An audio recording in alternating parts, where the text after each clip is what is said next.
बिस्मिल्लाहिर्रहमानिर्रहीम। अस्सलाम वालेकुम स्टूडेंट्स। मैथ टाउन में सब स्टूडेंट्स को खुशामदीद। स्टूडेंट्स, आज हमारा क्वेश्चन है एक्सरसाइज 9.1 का क्वेश्चन नंबर 9। तो ये क्वेश्चन सॉल्व करने से पहले लास्ट वीडियो अगर आपने नहीं देखी तो देख लें। उसमें मैंने एक फार्मूला बार बार रिपीट किया है और वो फार्मूला है L=r θ। तो इस सारी एक्सरसाइज में तीन चीज़ें हैं, लेंथ, रेडियस और एंगल। तो इसमें से हमें दो चीज़ें गिवन होगी, तीसरी अपने फाइंड करनी होगी। अगर हम क्वेश्चन पढ़ें, a railway train is running on a circular track of radius 500 metres at the rate of 30 kilometre per hour through what angle will it turn in 10 seconds. तो यहाँ पर एक ट्रेन है, मूव कर रही है सर्कुलर। तो यहाँ पर रेडियस हमें गिवन है 500 मीटर, ठीक है। और उसके बाद हमें वेलोसिटी दी गई है 30 किलोमीटर पर आवर और फाइंड करने का कहा गया कि एंगल फाइंड करें। देखें, रेडियस आर हमें गिवन है, एंगल फाइंड करने का कहा गया है, हमें जस्ट लेंथ चाहिए, तो ये सॉल्व हो जाएगा। अब यहाँ पर अगर आप ये वीडियो देखें ताकि आपको क्वेश्चन समझने में आसानी हो कि एक ट्रेन है जो सर्कुलर मूव कर रही है, टॉय ट्रेन है, और रेडियस है 500। रेडियस क्या होता है? सेंटर से लेके बाउंड्री तक का डिस्टेंस। और जो वेलोसिटी है, जिस वेलोसिटी से ये मूव कर रही है, वो है 30 किलोमीटर पर आवर के साथ ये ट्रेन मूव कर रही है। एग्जाम्पल ले लेते हैं। और यहाँ पर एंगल हमने फाइंड करना है कि ये 10 सेकंड में किस एंगल से मूव करेगी, ठीक है। एंगल मतलब हमने थीटा फाइंड करना होगा। और उसके बाद जो गिवन चीज़ें हैं, रेडियस ये हमें गिवन है, और उसके बाद हमें वेलोसिटी गिवन है। यहाँ पर देखें, लेंथ नहीं गिवन है, हमने वेलोसिटी के थ्रू ही फार्मूला लगाकर लेंथ फाइंड करनी है। तो वेलोसिटी क्या है? 30 किलोमीटर पर आवर। तो मुझे बताएं, किलोमीटर को ग्राम में कैसे लिखेंगे? किलोमीटर में कितने ग्राम होते हैं? 100 लिखा हो, 1000 ग्राम होते हैं। ये करेक्शन कर लीजिएगा, यहाँ पर 1000 ग्राम होते हैं, ठीक है। और आवर में कितने सेकंड्स होते हैं? 3600। तो इसे अगर हम सॉल्व करें तो हमारे पास वेलोसिटी आती है 25/3 मीटर पर सेकेंड, ठीक है। तो यहाँ पर हमने वेलोसिटी फाइंड कर ली। और उसके बाद हम स्पीड का फार्मूला जानते हैं, आपने फिजिक्स में 9th क्लास में ये पढ़ा होगा, S=vt, ठीक है। और यहाँ पर हम S को रिप्लेस करेंगे L के साथ, ठीक है।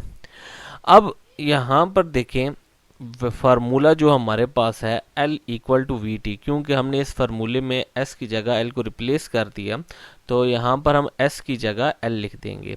V की जगह जो वेलोसिटी है हमारे पास वो वैल्यू पुट की, और क्वेश्चन में हमें ये कहा हुआ जो ये टर्न कर रहा है 10 सेकंड में, यानी ये 10 सेकंड में मूव करेगा तब क्या एंगल बनेगा।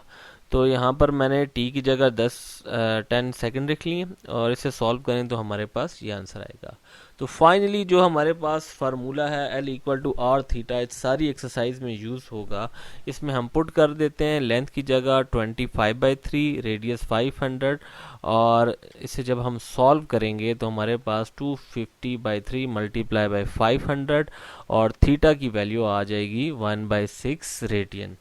तो होप सो आपको ये क्लियर हो गया होगा। फिर भी कोई क्वेश्चन है तो कमेंट बॉक्स में लाजमी कमेंट करें। उसके बाद हम देखते हैं नेक्स्ट क्वेश्चन। नेक्स्ट क्वेश्चन है, a horse is tethered to a peg by a rope of 9 metre length and it can move in a circle with the pig as center. If the horse move along the circumference of the circle keeping the rope tight, how far will it have gone when the rope has turned through an angle 70 degree? चलें जी, question की statement मैं आपको समझाता हूँ, लेकिन question की statement को समझने से पहले जो इसमें चीज़ें हैं, ठीक है, वो देखें कि गिवन क्या है। आपको एंगल नज़र आ रहा है, यहाँ पर इसने खुद ही बता दिया, यानी थीटा हमारे पास है 70 डिग्री। और उसके बाद उसने ये कहा हुआ है जो रस्सी है जिसके साथ हमने घोड़ा बांधा हुआ है वो है 9 मीटर, मतलब रेडियस हमारे पास है 9 मीटर। तो सिंपल है, थर्ड चीज़ हमने लेंथ फाइंड करनी है। चले मैं आपको स्टेटमेंट समझाता हूँ एक एग्जाम्पल के थ्रू। तो देखिए, ये हमारे पास एक घोड़ा है, ठीक है, और ये एक सर्कुलर मूव करने वाला है, ठीक है, और ये एक पिग के साथ बांधा गया और ये इसके साथ रस्सी है। अब इस पिग की जो लेंथ है, ये जो रस्सी है हमारे पास, इसकी लेंथ है 9 मीटर। देख लें, सम टाइम स्टूडेंट्स यहाँ से थोड़ा सा वो हो जाते हैं कि हमारे पास लेंथ एल गिवन है, ये लेंथ नहीं है, ये लेंथ जो है ये रस्सी की लेंथ है, ठीक है। क्योंकि रेडियस क्या होता है, सेंटर से लेके बाउंड्री तक का डिस्टेंस। अगर इस घोड़े ने सर्कुलर मूव करना है तो ये हमारे पास रेडियस होगा। आप गौर कर लें, ये क्या बन रहा है, रेडियस बन रहा है, ठीक है।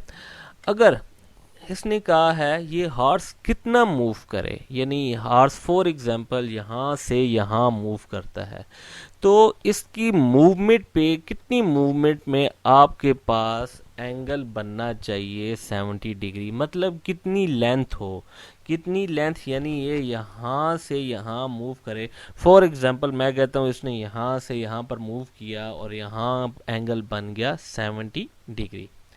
तो बच्चों आपको स्टेटमेंट की समझ आ गई होगी, फिर भी अगर कोई क्वेश्चन है तो लाजमी पूछें। अच्छा, उसके बाद अब देखते हैं जो गिवन डेटा है वो देखते हैं। रेडियस हमें गिवन है वो है 9 मीटर, ठीक है, और एंगल हमें गिवन है 70 डिग्री। तो मैंने आपको पहले भी कहा था कि डिग्री हम डायरेक्ट सॉल्व नहीं करते, डिग्री को हम रेडियन में कन्वर्ट करते हैं। तो रेडियन में कन्वर्ट करने के लिए पाई बाय 180 से मल्टीप्लाई किया तो हमारे पास आंसर आया 1.22 रेडियन। और उसके बाद जाहिर सी बात है जब दो चीज़ें गिवन है तो थर्ड हमने फाइंड करनी है लेंथ, और यहाँ पर हम फार्मूला अप्लाई वही करेंगे L equal to R theta, और इसमें वैल्यू पुट कर देंगे आर की और थीटा की, तो हमारे पास आंसर आ जाएगा ये। तो बहुत ही आसान सा क्वेश्चन था, जस्ट स्टेटमेंट इसकी समझने वाली थी, तो उम्मीद करता हूँ आपको समझ आ गई होगी। इसके बाद नेक्स्ट क्वेश्चन देखते हैं, क्वेश्चन नंबर 11। अब क्वेश्चन नंबर 11 में ये कहा गया है the pendulum of clock is 20 metre, ये यहाँ पर थोड़ी सी मिस्टेक है, 20 सेंटीमीटर है, ये मीटर नहीं है, long and it swing through an angle of 20 degree each second, how does the tip of the pendulum move in A 1 second. तो सबसे पहले मैं आपको इसकी स्टेटमेंट समझा दूं। आपने पेंडुलम तो देखा होगा क्लॉक के साथ, अगर नहीं देखा तो यहाँ पर ये देख लें। आमतौर पे ये घरों में हमारे पास घड़ियाँ होती हैं इस टाइप की कि उसके यहाँ पर पेंडुलम मूव कर रहा होता है, ठीक है। तो आपके माइंड में थोड़ा सा कंसेप्ट आ गया होगा। अब देखें, अब पेंडुलम को हम थोड़ी डायग्राम की फॉर्म में लेके जाते हैं। ये मेरे पास एक पेंडुलम है और इस पेंडुलम की जो मूवमेंट है वो यहाँ से लेके यहाँ तक है, यानी ये पेंडुलम यहाँ से यहाँ तक जाता है, फिर वापस यहाँ से यहाँ तक, फिर यहाँ से, यानी 1 सेकंड में अपना ये रोटेशन कंप्लीट करता है।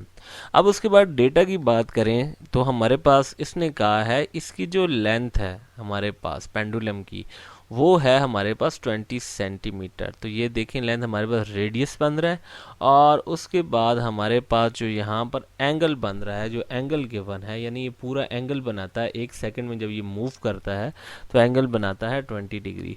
तो यहाँ पर भी सिंपल सी बात है, थीटा और रेडियस गिवन है तो थर्ड हमने फाइंड करना है लेंथ। तो ये भी डिग्री में गिवन है तो इसे हमें रेडियन में कन्वर्ट करना पड़ेगा। तो आपके पास r इक्वल टू 20 सेंटीमीटर है, थीटा है हमारे पास 20 डिग्री, और इस डिग्री को सबसे पहले रेडियन में कन्वर्ट करेंगे तो हमारे पास 0.349 आंसर आ जाएगा। और लेंथ हमने फाइंड करना है, फार्मूला वही होगा L equal to R theta, बार बार वही फार्मूला रिपीट हो रहा है, जस्ट आपने स्टेटमेंट को समझना है, बाकी कोई मुश्किल नहीं है इस क्वेश्चन में। तो वैल्यू पुट करें 20 मल्टीप्लाई बाय 0.349 तो हमारे पास आंसर आ जाएगा L equal to 6.98। Hope so आपको ये लेक्चर क्लियर हुआ होगा। फिर भी अगर कोई मसला है तो कमेंट बॉक्स में लाजमी पूछें, और काइंडली चैनल सब्सक्राइब लाजमी करें क्योंकि इस पर बहुत मेहनत करनी पड़ती है ये बनाने के लिए। तो इसका रिवार्ड यही हो सकता है कि आप मेरा चैनल सब्सक्राइब करें। Thank you so much. अल्लाह हाफिज़।